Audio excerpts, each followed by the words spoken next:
Oh, Ye- hello. Welcome back to the Markout Movie Podcast. I'm Brandon Spivey, Aaron Whitlow. and on today's Yeah, episode, yeah, Brandon. we are reviewing Silver Bullet, 1985 Stephen King adaptation. Yep. Movie starring top of my head, uh, the lovable in the '80s. He's lovable. Corey Haim, Oh yeah, Corey, one of the Corys. the better Uh, Corey. the better Corey, the more talented Corey. Um, and also Gary Busey, My man who Gary. Gary shows up and shows out in this movie. Um, and then there's other people in this movie that some standouts that you've seen in other things. The guy that played in Stepfather. Stepfather, yeah, Terry. Yeah, he's in this movie. Um, man, who else? What's the name of the? So the guy that played the preacher, he was also in People Under the Stairs. I think I just realized that he was the father in that movie. I'll get into him later, but I thought he was miscast. I would have went in a different direction. I would have switched two people up for that role. But Okay. also Parker. I don't know his name. I just call him Parker.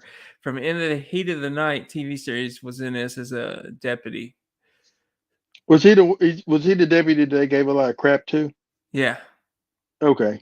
Also, Owen Knopfler is that his real name? Let me see if I'm looking at his real name. No, Terry Quinn. Lawrence uh, Turney. He's an older man. Yeah, he's in this movie as well. There's some actors that's in this movie uh, that's been in a lot of other things. I'm gonna give a quick little synopsis. It's rated R. It run time's an hour and 35 minutes. In a small town, brutal killings start to plague the close knit community. Marty Coslaw, is that his real name? Coslaw, is that it? Yeah, I Coslaw. think so. All right. A paraplegic boy is convinced rather, the murders are the doings of a werewolf.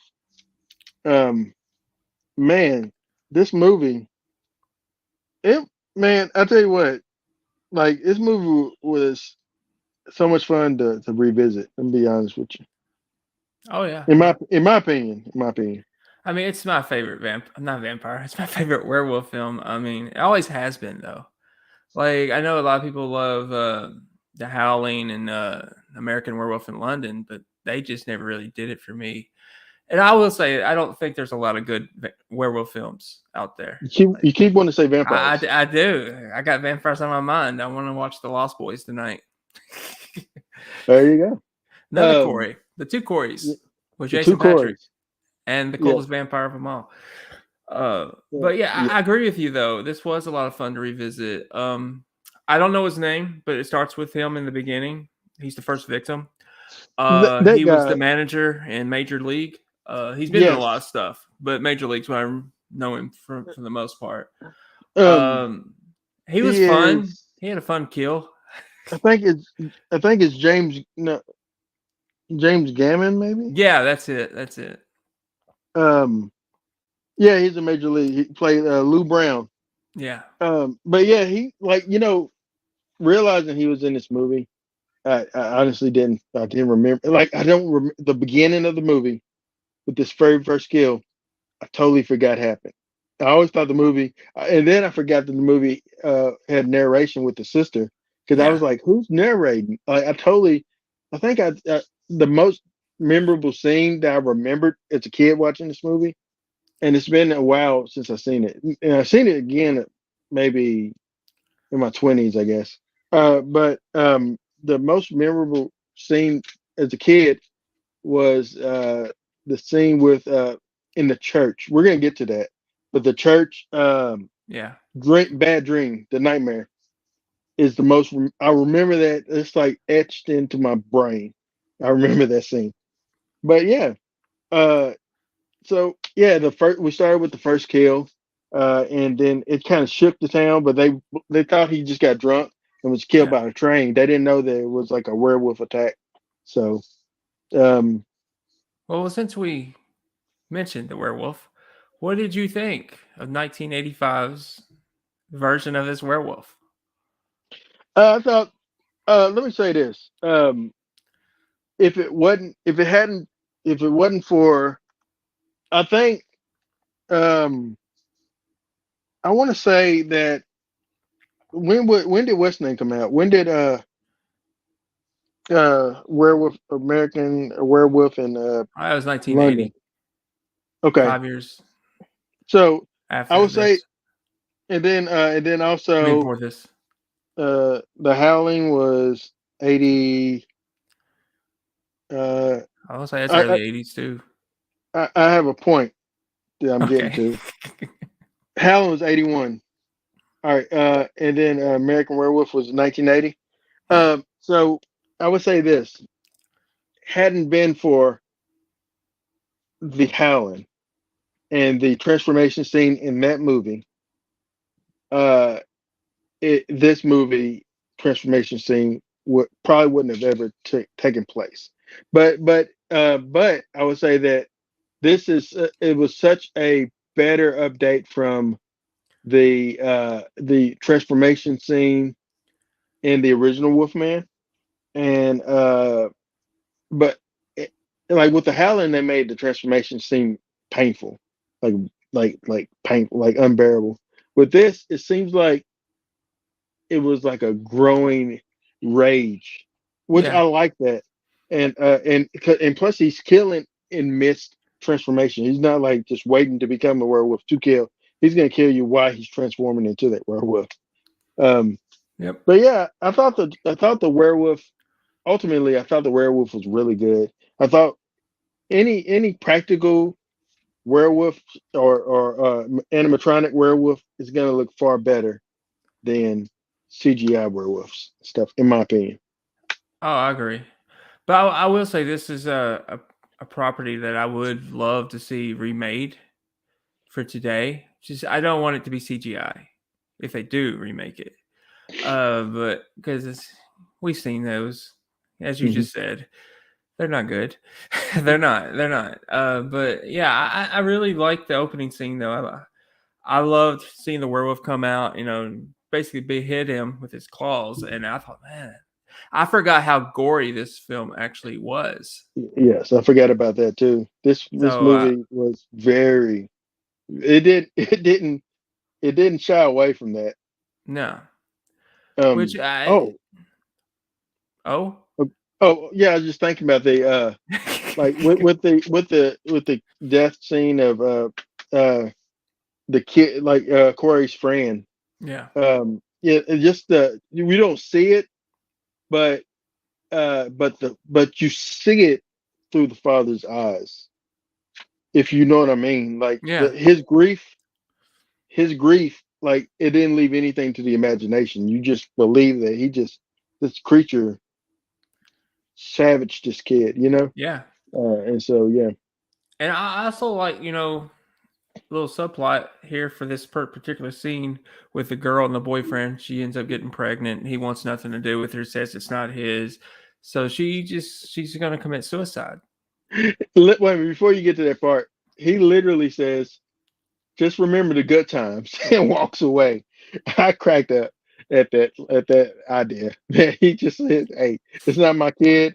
I don't know what to say. Just try to remember the good times that we had." And then he left.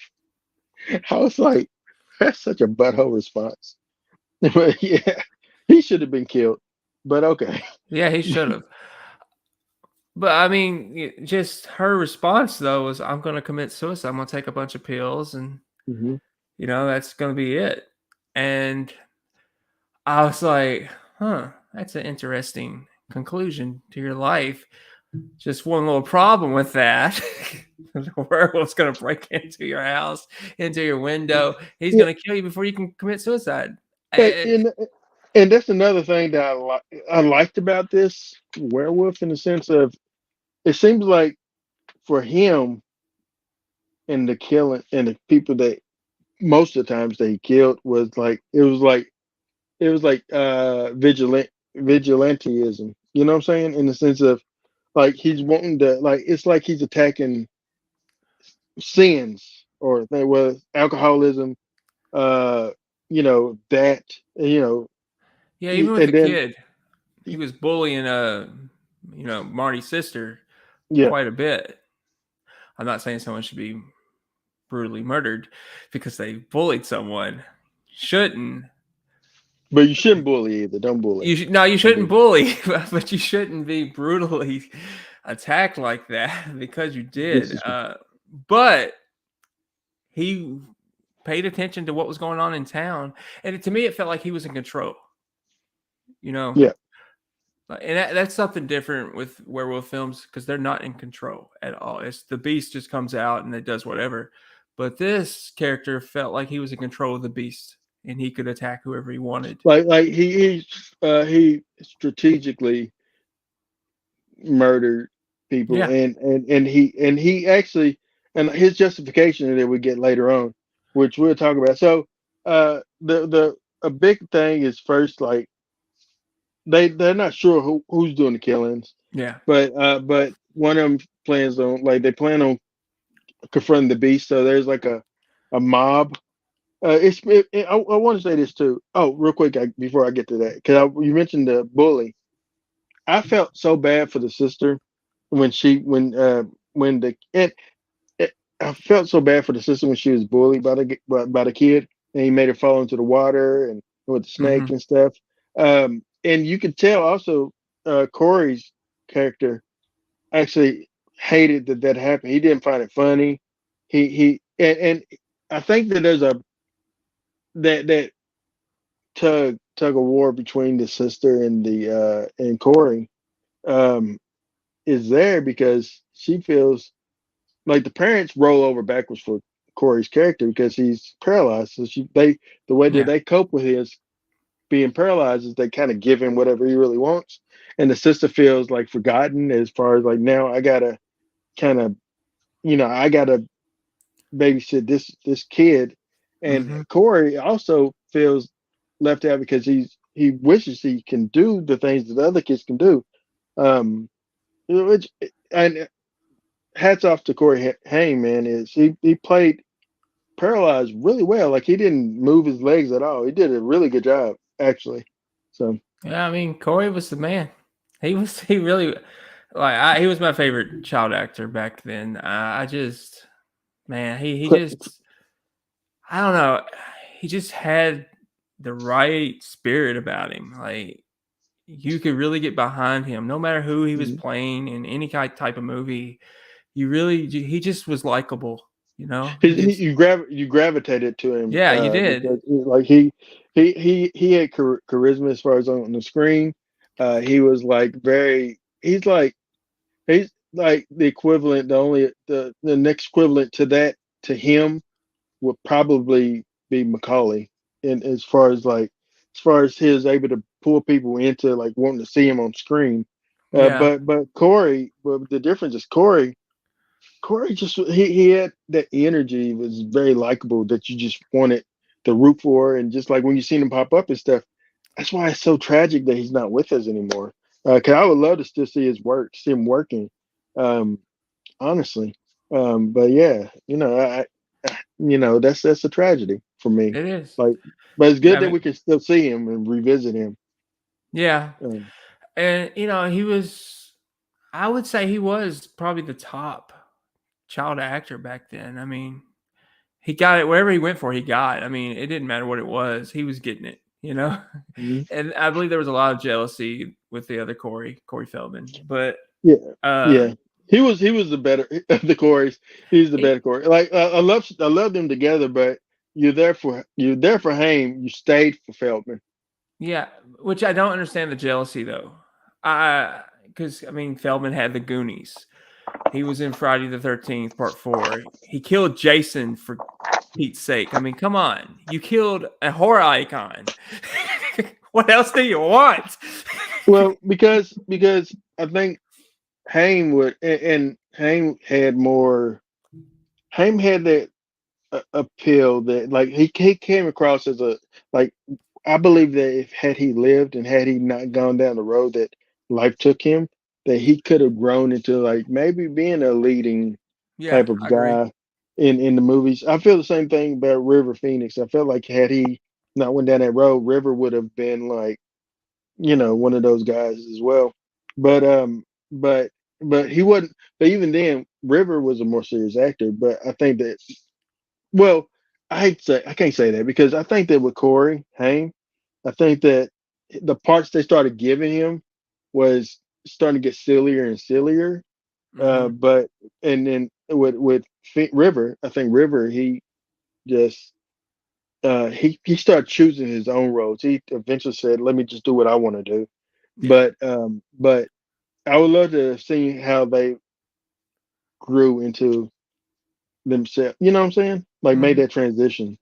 Yeah. It's rare that you can successfully make a transition from child actor to adult actor and still be only ones I can think of that's doing it is Drew Barrymore. Well, she's not even doing it on a regular like that. Who else is still was a child and now an adult still kind of doing I it? would consider DiCaprio one. He DiCaprio. started when he was like 12, Yeah, mainstream yeah. anyway. DiCaprio's probably DiCaprio's what has successfully made that transition. Also, I would Joaquin Phoenix. He Joaquin. I wasn't say as big, but he did start off as a kid. yeah. I would say Keanu in the sense of he started fairly young. Um, Yeah. uh, but I remember him in Parenthood. But yeah, he was like a teenager, I think, in that. But but yeah. So yeah, there's been some people that kind of made that transition, but it's rare to make that transition. Yeah. I mean, you But have to be really protected from what's out there. mhm, Those Hollywood parties, especially back in those days, with the Weinsteins and people like them. You really unfortunately, had to protect the kid. I mean, because hmm if you didn't protect the kid, they ended up like Corey Haim Corey, or Corey Feldman, Feldman or River Phoenix, either on yeah, drugs. Well, Drew Barrymore. What? yeah, But I'm glad that she kind of like kept yeah, she back. But recovered. She recovered, but no one wanted to work with her either until Adam Sandler was like, "Hey, let's do something." She'd been rejected. She was on the way to the two Corys where they were going. well, I would say before then, I would argue and say that did Adam work with her? No, Wes worked with her first. Wes worked with her with Scream, um, and that kind of revitalized her career because she was like she's top billed in Scream, Yeah, even she though was. you know. Only in one But scene. I mean, the beginning. Yeah, yeah, yeah, yeah. I can't really remember when Adam worked with her. I want to say it uh, was late '90s, but I'm not really 90, sure. 98, 99. I'm trying to think of when Wedding Singer came out. I think Wes worked with her first though, but I'm not sure. Well, if that was '98, '99, yeah, he definitely did because Scream's '96. Yeah. But But I have to talk about it because I'm a Gary fan. I'm a big Gary Busey fan. I love Gary Busey. What did you think when you first saw him as Red? by the way, 98. '98. Wedding Singer, 98. Uh, Gary. So let me tell you, Gary Busey, man. Well, he's that lovable psycho. Um, like What? he is. He's that lovable psycho. He's like you don't know what you're gonna get with Gary. Back then, I literally while I was watching this, I was thinking, how much cocaine did Gary Busey do, and did he give Corey any? And so, yeah, Oh my. but yeah, no, Gary was like so. Before there's a Nicolas Cage, it was a Gary Busey. That's a good comparison. Yeah, you know what I'm saying. As far as like Gary was like, and it like now he's just known as the crazy old man, but I'll never Gary, view him as crazy though. I won't. but Gary Busey, man, is he was. I'll say that every scene that Gary was in, he stole every scene that he was Oh in. yeah, absolutely. Absolutely, and like just watching him, man, just I can see why he's quite he was very convincing as a lovable uncle. Hmm. He's been very convincing in the past as a lovable psychopath. You know, not lovable psychopath, but it's a psycho. He's played pretty much everything. Um, Yeah, but including man, Buddy yeah, Holly. he played Buddy. I forgot about that. Yes. Um, he played Buddy Holly. Back like literally that like in '80 as well. Like back in '80, was it or was I it actually think late that one '70s? was in 78 or 79, but it could have been early 80s. Yeah. So and then also I'm gonna say this. I also like his son Jake, but Jake's no Gary. Jake's no Gary. Um, He just looks like him. he just looks like him. But I liked him in the only movie I can honestly think of is The Frighteners. but but yeah, Gary man, Gary Busey. Uh, he man, I'm looking at his resume, man, and he just you know yeah, man. But in this movie, I thought Gary Busey was excellent. Um, like I say, he stole every scene. What was your thoughts on him? Oh man, I love the dynamic between him and Marty. It is a lovable uncle nephew relationship Hmm. that and he doesn't. And here's why I really love the dynamic. He doesn't treat Marty like he can't do anything for himself. Hmm. He treats him normal. Yeah, I want to talk about that too. But also Gary's character, Uncle Red in this movie, reminded me of like my relationship with my uncle Zoo. I have an uncle named Zoo. I had several uncles. I have several uncles. But my uncle Zoo was like that uncle that would come around and was like, hey, like my dad was like more like he's like, hey, we're gonna go out here, we're gonna work, we're gonna build this, we're gonna do this. Like so, my dad was like, no nonsense, we're gonna do this. And and with my uncle Zoo, he's like, or let's go fishing, or let's go. He was that uncle like, let's go play video games. It's just like him. That's why I got with Uncle Red in this movie. He's like he's the brother, he's the sister's he's his relationship with his sister, which is Corey's mother in the movie, is probably like where the relationship between Corey and his sister will be one day. Is Yeah. like she can't stand him, but she loves him. Hmm. You know what I'm Yeah, saying? I do. I feel it. I feel that. I had a similar situation or a relationship with my brother. So I didn't have. I felt he had it more. He couldn't stand me, but he loved me.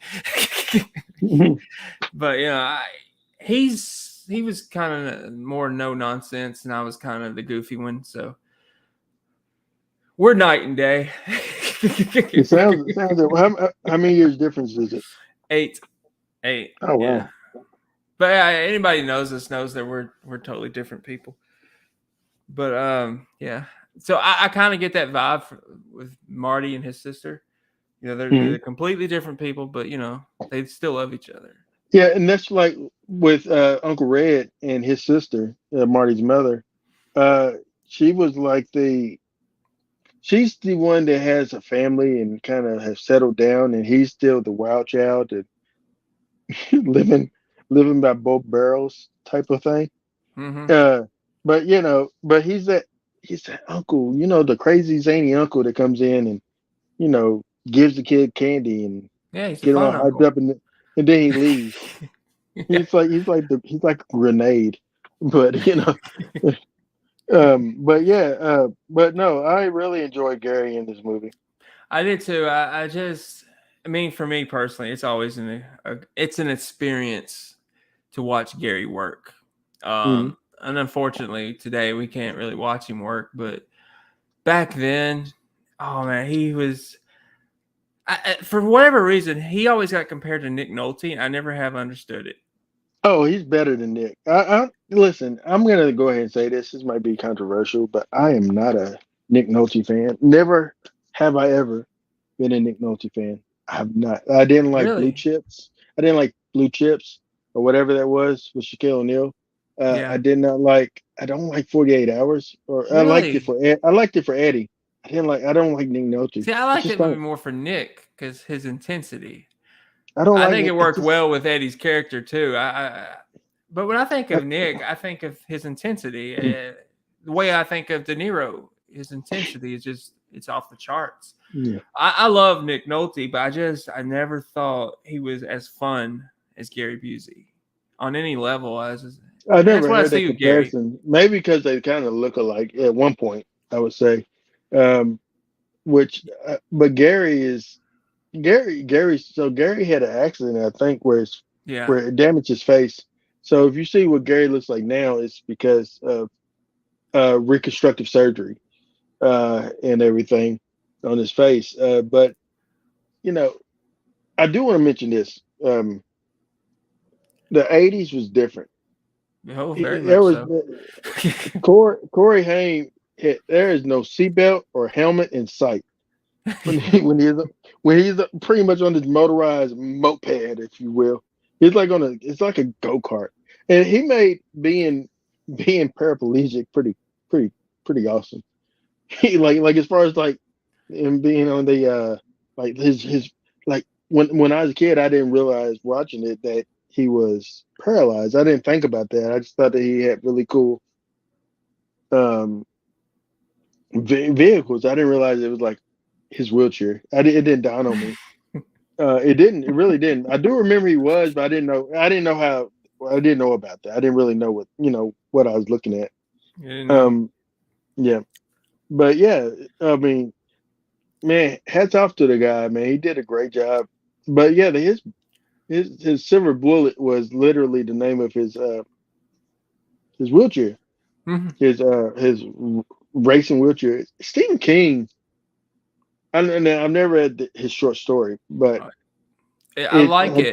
It's the movie's a little bit different okay. because in Stephen King's short story, it takes like each chapter is a month, and you could probably get confused. Like there was a certain scene at the near the end. It was almost near Halloween or something, and Mm-hmm. just before that, it was like 4th of July. Mm-hmm. So if you don't really pay attention, you kind of gloss over it because it's kind of hard to do a movie adaptation when each chapter is literally a month. So I like that aspect of how King wrote it. Every Mm-hmm. attack was a month apart, which full moon, I guess. But I really like that and his story. Revisiting, I was like, how accurate is it going to be to the book? Because I read the book like a couple years ago, so Mm-hmm. I was more curious how accurate it was going to be, and it was pretty authentic, to be honest. They did a really good job with it, and Yeah, I was curious about that. I never read the short story, but the thing about King and his writing is he's able to take several things, mm-hmm. small towns, and make it feel like an actual small town lived in. Yeah, He's able to create realistic characters to me uh, that you identify or sympathize with, or he's able to hate do that or hate, uh, and no, he's able to take something that wouldn't be scary and make it scary. And like I didn't read, but I listened to the audiobook of It in preparation before It Chapter 2 came out. I wanted to listen to it so and I would say that the book for the most part was scarier than the movie. The Shining I felt was Kubrick did a good job, but I felt like the book was a lot scarier than the movie. And then Stephen King has another one. I read when I say read, you know what I mean when I say yeah, that. But I listened to I read. It was the one where the kid sees dead people. Do you know what I'm talking about? Did you ever read that one? King. Yeah, it's a Stephen King Um, movie, a book. It hasn't been made a movie yet, no, but it probably was not. creepy. It was creepy enough where I thought this is going to be great whenever this is made into like a real. Mike Flanagan's probably going to do it. I'm gonna be honest, but There's no doubt about that. I read like it's right up his. It's right up his wheelhouse.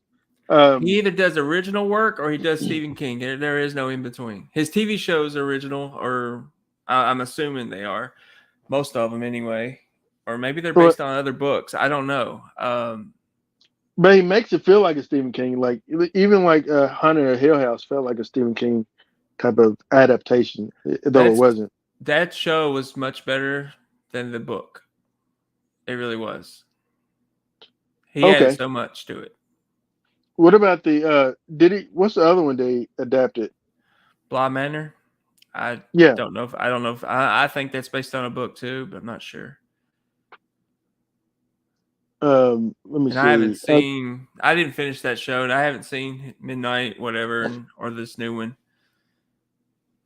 I don't even know how many shows he's got out on Netflix. I'm trying to see if I can find that. It's called Later. That's the book I'm talking about from Stephen King. I haven't read it. And Actually, then first time also, hearing about it. yeah, it's really good. And then there's another one I like. They made a movie about it, but I never watched the movie. But the book was good. The Sale. It was called Cellular or Sale or something Oh, like it's that. terrible. I haven't did the movie, but the book was outstanding. But yeah, but nevertheless, my point was Stephen King is able to take, and I don't know how much you credit Stephen or and how much you credit whoever wrote the adaptation and also the director of this movie. Well, you Uh, got to credit Steven because he wrote the screenplay. yeah. Oh, So, Stephen wrote the screenplay. Yeah. Okay. yeah, Who directed this? I'm not sure. I'm really not sure. It wasn't King Well, he only because he's directed only one done movie. one, Yeah. Um. and he said he never Yeah. do it again. Well, he was on cocaine then. Daniel Attias.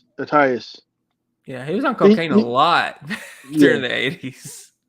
But yeah, I want to say that this movie, I don't know who did the creature effects and the makeup and the gore, but it did an excellent job with that. Like, and I want to talk about the nightmare sequence with the preacher and the kid's father and everybody starts growling and turn into werewolves. Yeah. It was so good. It's such a powerful scene. Um, and the scene with the kid and the girl when she goes into the preacher's garage and you can hear the flies and she smells an odor. Hmm. Uh, it felt like it came across on screen really well. Yeah. Yeah, I agree. Yeah, and she also found the bat, and she knew that Marty wasn't lying. He was. It's just in that scene though. She's like, Marty's not lying. He really is a werewolf. That conclusion, you could see it. The wheels were turning, and she did a really good job acting this out. Like And he's then when really she a sees, werewolf. then she when she actually sees the preacher, and his eyes bandaged, Yeah. and then like that's so sinister, like him like, do you want to come lay down? How about a nice soda? Like very predatory, like let me get you in my house so I can give you a ride home. It's like it seemed very unsettling, and I thought that it was very intense moment. What were your thoughts on that? It reminded me of Red Riding Hood to a Oh yeah, degree. yeah. I never thought Uh, about that. Yeah, you're right. Yeah, to a degree, it reminded me of that. Yeah, I thought he was very intense. And when I said earlier that I thought they miscast him, it's not that he didn't do a good job. I just thought Terry would have been better as the villain. And I guess I say that because of what he did in Stepfather. Mm, This was before Stepfather, though, but I still say that because how I know how psycho he can be. And I would have preferred to see Terry as this werewolf than the preacher. But Terry did a fine job as the sheriff. But I mean, I thought the preacher did a pretty good job. It's just I thought Terry would have been better, just because yeah. of what I've seen and the stepfather. And I know I won't say he's a villain because I haven't seen Lost, Mm. but I know he Oh, he's comes excellent in off Lost. he He's comes excellent. off a little psycho in Lost, just from clips Oh, I've seen personally. yeah. I forget he's in Lost, man. Yeah, he was so good in that. He was a great antagonist in some scenes. I'm not spoiling it. It's just a great show. Watch it. It doesn't end well, but the beginning and the build up and everything. But you can decide for yourself. But Lost is one of those shows, probably one of the best shows that's ever been on television. Um, man, I yeah, hear it's that. I just, hear that. yeah. But he is really good. Terry, what's his last name? O'Quinn, I think. O'Quinn. Yeah, and then him as stepfather. I mean, and that's the thing. He was so good in Stepfather. That's why it was hard for me to accept anyone else in that role when they remade it, because he did such an excellent job in the that movie. Oh no, Um, I've never seen, and this is to his credit, but personally, I've never seen anyone play a suburban psycho better than him. mhm. Like the way he would just talk to himself, like, "Who am I here?" Yeah, Oh yeah, yeah. yeah. I was like, "Wow, yeah." But I've never but seen yeah. anyone do it better. So another intense scene in this movie is when Marty is on his way back, and the preacher pretty much is trying to run him off the road, and then like Oh, he that's gets him in great. that old bridge. Yeah, it was just so. It's like I was literally thinking. I was watching. I was thinking, how's he gonna get out of this? Like I couldn't remember. I was like, how is he gonna survive this?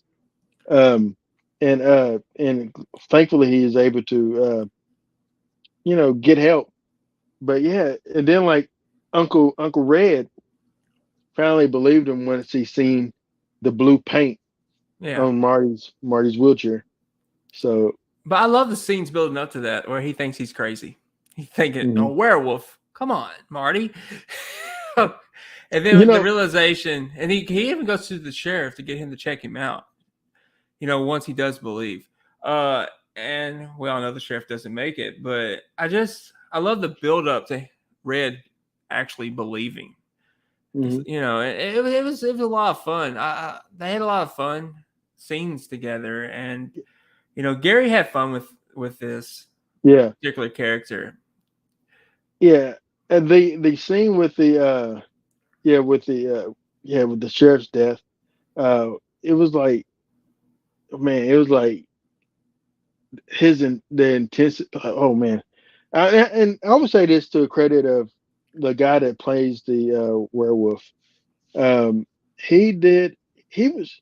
He's very menacing in every scene that he's in. In my Yeah, opinion, he was menacing. He was like, especially when he was in there alone with Marty, and just that he was very intense, and he's confessing that, yes, I killed them, but I killed them because of this reason, you yeah, know, and so he says, I wouldn't willingly murder a child. It's just, but I'm gonna have to murder you. Like I said, I'm gonna have to murder you, and it's like very intense, and like I said, the scene with the sister, and just I think the guy, to his credit, he does a great job in being a very menacing guy in this movie. Um, and yeah, um, and but the scene where Uncle Red goes and creates the silver bullet, and I love that uh, the welder, the dude, I don't know what you call those guys that make bullets, a gunnery dude, I don't know. Uh, he, I love that he believes that there's a werewolf. yeah. Like He he had feels no like he felt doubt. like he's seen some stuff in his day. Yeah. It's like, okay, Uh, yeah, yeah. You want a silver bullet? I love how Gary that was like saying he just what was it? He just now seen the Lone Ranger, just trying to make yeah. up some horrible excuse to get a silver bullet. He's like, Yeah. you want a silver bullet, do you? It was. I mean, every scene with Gary was just fun. Yeah, I, the what go ahead. I was just gonna get to when the werewolf actually does come, Yeah, but that's where I was about to ask you about. he throws him around. I just felt like Gary was having such Well, a good time. before that, Gary, like, he literally, he comes, he's like, man, this is stupid. Yeah, There's no werewolf. There's no. I'm sitting there with this gun. It's just like he just hates to believe these kids. And then, like, the sister sees the werewolf and she screams and he's like, why don't you just go up to bed? You didn't see nothing. And then the lights go off and he's like, it's a fuse box. And then he's like, oh, Marty, like, yeah, right. you know. And then like that scene where he thinks he's something's in the other room, and you just see the mirror in the hmm distance and darkness in the room. What a great scene! Like, it plays on your mind where you're like, is something in there?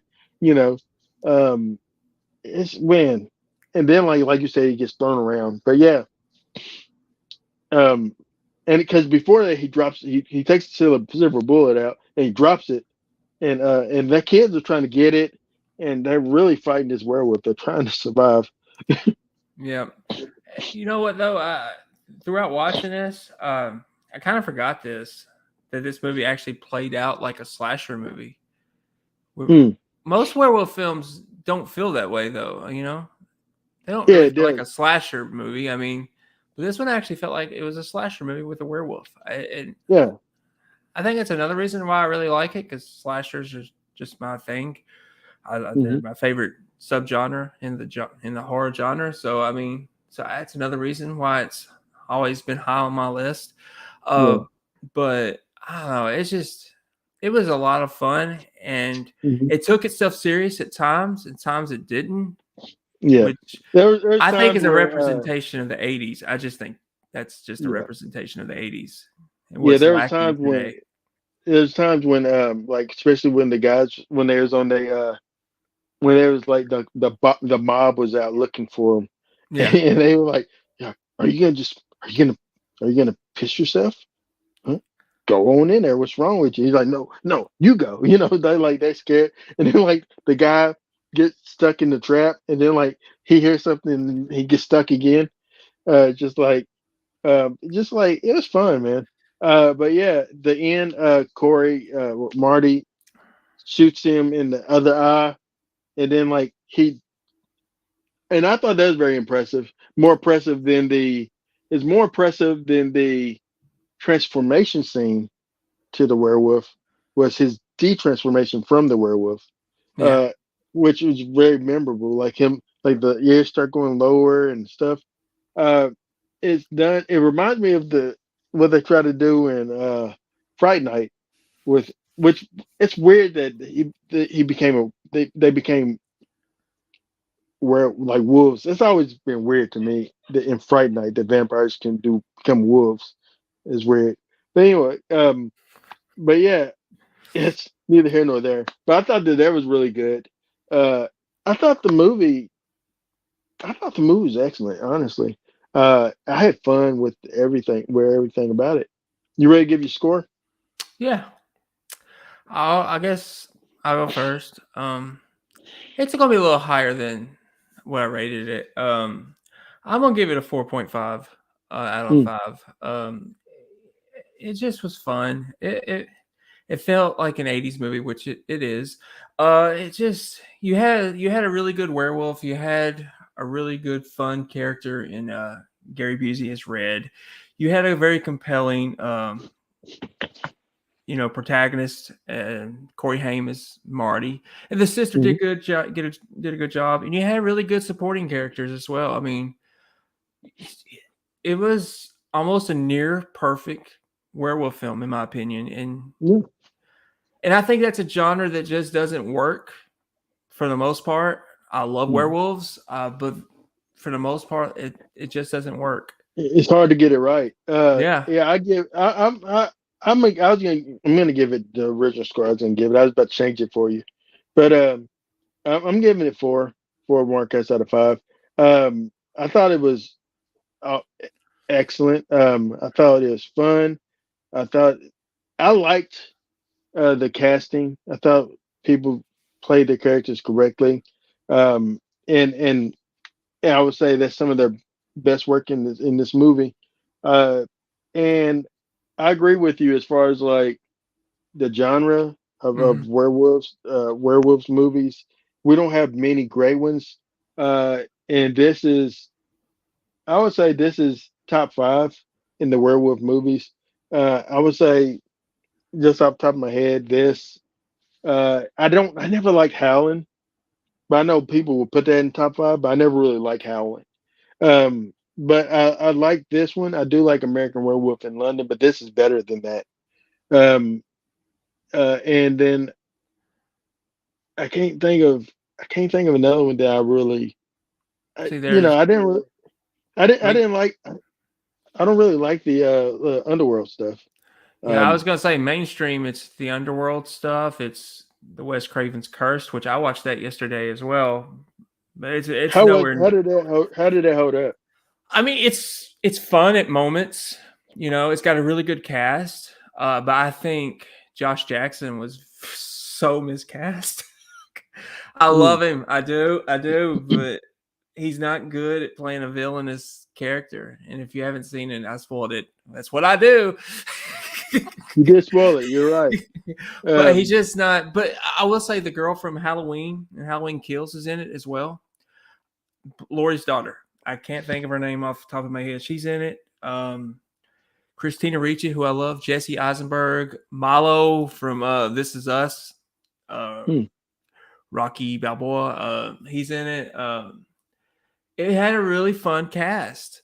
Even Scott Baio makes an appearance. I mean, he gets a little Charles in Charge mention. I mean, it was a fun cast. It was fun at times, but But also here's my problem with it. It wants to be Scream, and it's a werewolf film, and it shouldn't be that. But it's yeah, written by Kevin Williamson, so that makes sense, and it also makes sense why Josh Jackson's in the movie. But it was fun, but it could have been. It but was it was potential. It didn't yeah, live up to the yeah. potential. I can't, like I said, literally, this is probably the best werewolf movie I could think of. And if people, I'm not seeing Facebook comments. If you comment, I apologize. Me and Brandon responds to them after the podcast, of course. But yeah, I thought this was great. Yeah, I did too. Next week, I'm gonna stick with my original plan. Totally Killer. It's on Amazon Prime. Okay. This is gonna be. It's a movie that came out this year. I can't wait for Brandon to watch it. Don't watch trailers. Just watch the movie. You probably already done seen the trailer too. I haven't seen a trailer. I don't. Don't watch no trailers. Just Well, what? I seen a teaser, I think, because that's Yeah, just what made me think of Happy Death Day 2, because yeah, they were just what? going back in the Just watch. past or something. But Yeah, I just watch the don't movie. I don't really know what it's about, to be There you honest. go. Good. Just watch the movie. That's all I'm asking you to do. I'm Thank you. going to watch it because we got to review it. That's right. But Brandon, what do we want people to do?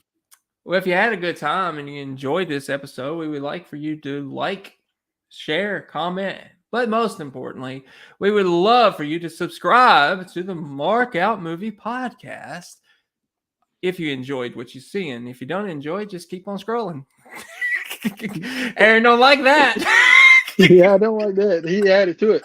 But no, we thank you for listening. We thank you for watching. And we hope you have a great weekend and be safe.